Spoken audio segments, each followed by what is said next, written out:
Okay, so let's talk a few minutes about why the founders gave us the Electoral College. I know you've heard plenty of criticism about this plan of electing our nation's president, so let's think about why they did this to begin with. Back at the convention of 1787, when they were writing this new Constitution, there were basically two proposals on how we should elect the nation's president. One of the proposals would have allowed the people themselves, the voters, to choose the president. The other proposal would have allowed the U.S. House of Representatives to choose the president from among their own members. There was plenty of criticism for both ideas. Let's start with the people themselves directly electing the president. As we have discussed, the founders did not have a lot of faith in the people, in the masses.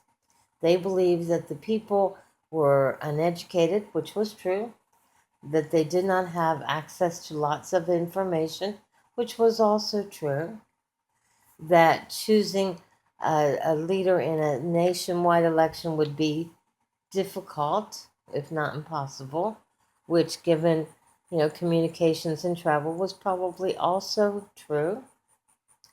They also believed that the people would be swayed by their passion, that they would make decisions based upon their own self-interest or the interests of their own family and not what was good for the nation. They believed that the people would be influenced by a leader with a silver tongue and a pretty face, and that we could be easily fooled and would choose someone who would be a disaster for the nation. So the people electing the president, they didn't like that idea. They really didn't like the other idea either. The other proposal was that the people would choose the members of the U.S. House of Representatives, and then the U.S. House of Representatives would choose from amongst their own members the president. This is actually similar to how many nations of the world today choose their executive. For example, in England, the people choose the members of the House of Commons, that's the lower house of the legislature, and then the House of Commons chooses someone to be prime minister. It's kind of like their president. It's like their executive. Not exactly, but very, very similar.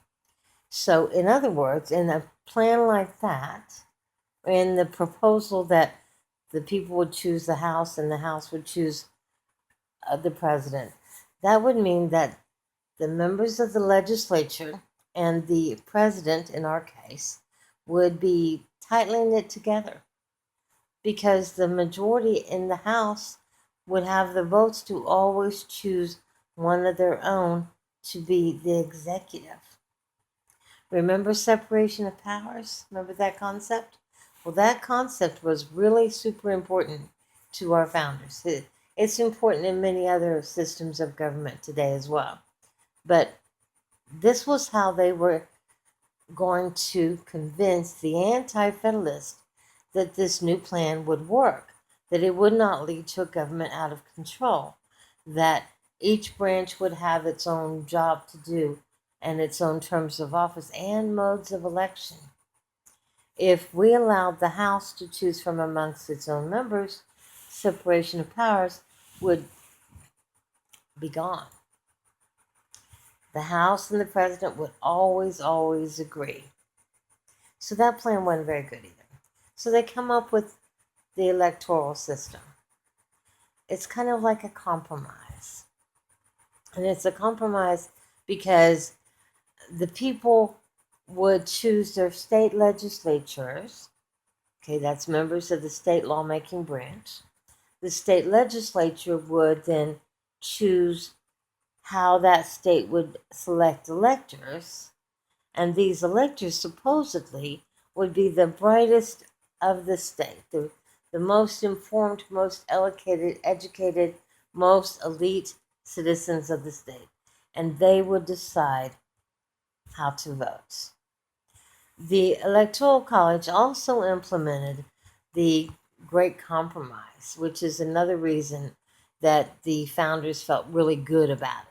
The Great Compromise, remember, was the plan that resolved the conflict between the large and the small states over how each state should be granted representation in Congress. So the Great Compromise being used for the formula for how many electors each state would have.